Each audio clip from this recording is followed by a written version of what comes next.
My friends, lore is such a powerful storytelling device that strong usage of it has literally launched people out of poverty like some kind of cash catapult. But what happens when you focus on all that brass and forget the tacks? Well, today I'm here with a laundry list of examples for when too much lore has ruined not only monsters, but the franchises they're attached to. So let's bow in and start trashing stuff.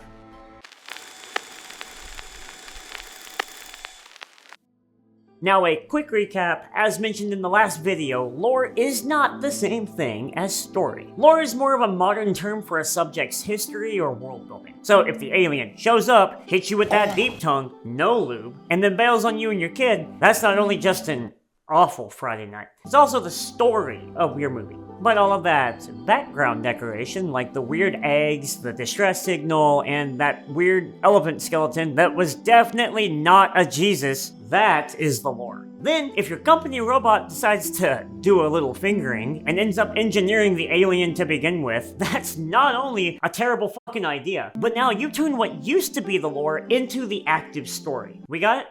Cool. Now, we're gonna talk about why those ideas ruined the canon.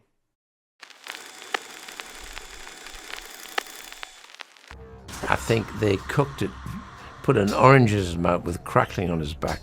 Frankly, when they did Alien vs. Predator, yeah, the least said about that, the better. Yikes. Did you really just say that, Ridley Scott? How do you close your legs with balls that big? Although this YouTube video is not dedicated entirely to Alien Covenant, we are gonna get in that ass because it's thanks to this movie right here that the whole franchise suffers from what I like to call prequelitis. So the big lore dump of Alien Covenant is that Android 18 over there is the one who created the xenomorph. So, hot take, this idea would have been 100% fine as a reboot, but it doesn't work in the context of the original series for a ton of reasons. From what I could read, which admittedly is not a lot, the biggest complaint seems to be that now there is no more mystique to the xenomorph. And honestly, who can blame them? Now we know human property made the xenomorph. That would be like if ChatGPT made the second alien existence we ever ran into. How unsatisfying would that be? It also means you gotta play some hella mental gymnastics in order to make sense of the company's logic in future films. So you mean to tell me the company is after this alien creature in order to use said alien as a bioweapon? Even though it turns out that it was their own property that invented it to begin with. Using an alien goo that our creators, yes, those ones, also happen to be using as a bioweapon, even though that same goo also happens to be the same substance that they used to create mankind to begin with. Oh yeah, I bet some of you didn't even realize that is the same shit that created us, because I sure as hell didn't until I went back and watched it for this video. If we follow basic storytelling and screenwriting, this goo that they're drinking at the beginning of Prometheus is the same shit that shows up later on in the movie that also happens to be the thing that creates the xenomorph in Covenant. So if you can connect the dots, according to the lore of Alien Covenant, the alien is created from mixing the black goo with humans who were already created from the black goo, alongside whatever else he was doing with it, which then has to be incubated in a human host to hatch out and create a fully fledged xenomorph. That's like thrice human. Ultimately, this just makes the monster all about us, which is the exact opposite of what the word alien means. I gotta hand it to you, Ridley. You took a creature that represented the unknown of space and the horrors of what could be out there, as well as sexual assault, and somehow made it our property. That is the most British thing I've ever seen.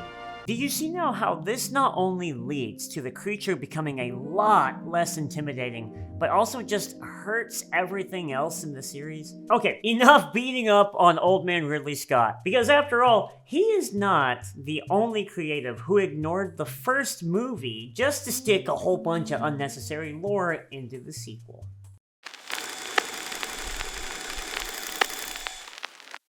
So I know I didn't mention this in the last video, but I really like slasher movies, especially that first set of Friday the 13th. Fridays the 13th? And of course, the reason why I like those movies is Jason himself. And I think what really sold me on him was that he was just some deformed kid who almost drowned, then had to watch his mom die, and so just ends up dedicating himself to keeping people off of his property. Which I guess is all of Crystal Lake?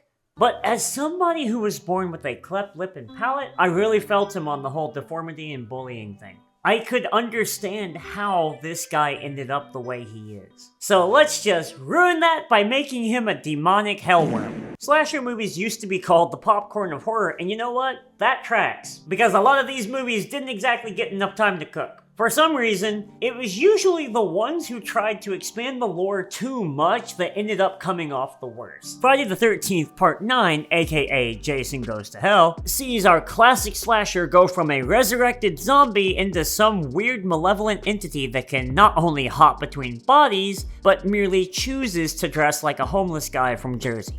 And by the way, now he can only be stopped when a family member stabs him with a dagger. Okay.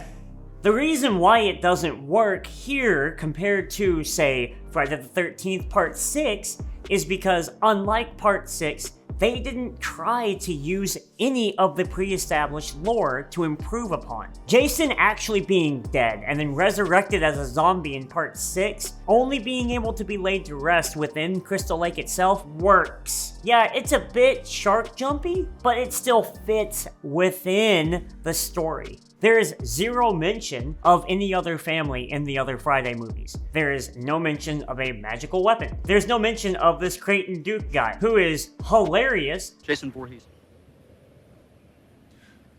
Well, that makes me think of a little girl in a pink dress, sticking a hot dog through a donut. But also somehow knows everything about Jason. But we have to be fair here. Jason's not the only one who caught a bite from the lore sequelitis bug. Freddy turned out to have all of these dream demons in him when originally he was basically a malevolent spirit that haunted people's dreams. And of course, Michael Myers made a lot more sense before the Cult of Thorns showed up. The less said about all of these entries here, the more I have for another video. But let me be Crystal Lake clear about this. The only reason any of this nonsense is in here is because the new directors wanted to do something a little bit different. So they just dressed it up with a bunch of lore makeup. Now we can segue to the biggest offender of this in modern entertainment.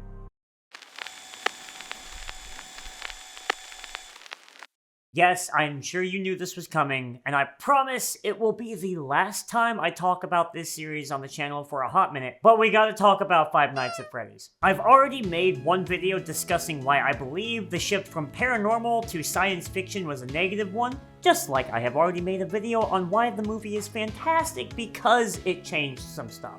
But now I want to tackle the largest problem with this entire series. The problem with FNAF is that lore is all this franchise is now. And once again, all the tally marks here are specifically grouped into 2s, 4s, and 5s. No 1s or 3s in sight. They are obviously meant to be connected. They are obviously trying to tell us something. You're counting tally marks on a wall, Matt? What the f*** are we even talking about here? For those of you who somehow don't know yet, the canon of Five Nights at Freddy's is all about animatronics being possessed by the spirits of dead kids. Because they were killed by this guy, who wants to harness their spirit goo to either stay alive forever or revive his kid. I have no idea, because it doesn't tell us why he killed them. And dude, you can only pile on so much lore until you cease to tell a story. And that is the biggest issue here. It's not that FNAF became sci-fi. It's because it became obsessed with hiding basic story revelations behind ciphers and puzzles. And it irks me when people say FNAF has always been cryptic. No, it has always been hidden. They are very similar terms, but there is nuance. In the original game, we had posters that straight up told the players, Hey, kids died here, and they're probably possessing the robots. Yes, the posters were hidden, and they didn't always show up. But when they did show up, you didn't have to decipher a fucking code to read them. To further my point, in the second game, when you die, there's a chance you'll get to play a minigame instead, where it literally shows you key events in the story of the series. What happened to just showing the player stuff when they found it? Lore is supposed to enhance the story, not be the story. Could you imagine if Bloodborne needed you to buy a diary just so you could learn Lady Maria's name? Gotcha, bitch! Or if whatever the hell he is spoke to you in ciphers when you went up to talk to him? There comes a point where somebody on the dev team needed to just stand up and say, yeah, why did we learn to make a Caesar cipher just to hide somebody's name? What the fuck? That's a salad, bro! What are we doing here? Ultimately, everyone, I think it just comes down to one simple rule. If you're nothing without the lore, then you shouldn't have it. And that is why I am releasing one more part of this trilogy talking about lore, but it's not going to be on this channel. So I have this main channel where I use it as a platform for all of my love for acrobatics and martial arts and fighting and, of course, movie and entertainment essays. And that's where I'm gonna put the last part of this, because it's gonna address more the battle between lore and story in modern media, as opposed to dealing with how it affects monsters, you know what I mean? So by all means, feel free to check it out, I would really appreciate it. But more importantly, if you made it this far, thank you so much for watching. I genuinely appreciate it. And I guess welcome to my first sequel video. Everybody knows that, especially in horror and monster movies, the sequels never really hit as good as the first one. That wouldn't be a bad idea for a video. But I hope this sequel was okay. Regardless, I can't thank you enough for all the support and especially the engagement in the comments. Truly, every second of your watch time is equal to a wealth of support, and this channel has been blowing up thanks entirely to people like you. At the time of me recording this video, we just crested over 800 subscribers, and that number is completely mind-blowing to me. I sincerely can't use my words to show my appreciation enough, so I hope that my actions can make up for what my communication lacks. But, until next time everyone, thank you all so much for tuning in, but I'm bowing out. See you all next time.